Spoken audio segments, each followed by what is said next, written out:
How to delete all emails on Gmail Android. If you want to delete all your emails from Gmail on Android, you will need to use the web version of the email.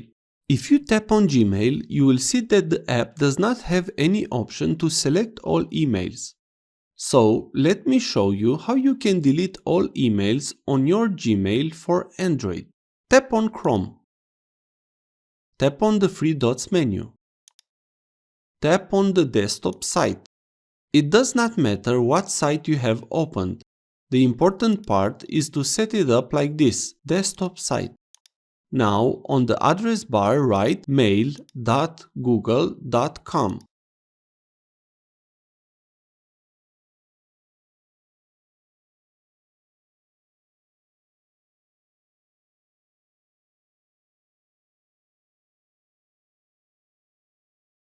Select the features and option you want.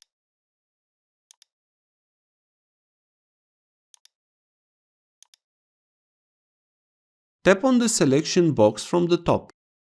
If you have more emails, you will get a notification to select all emails. Tap on that also if you have more emails.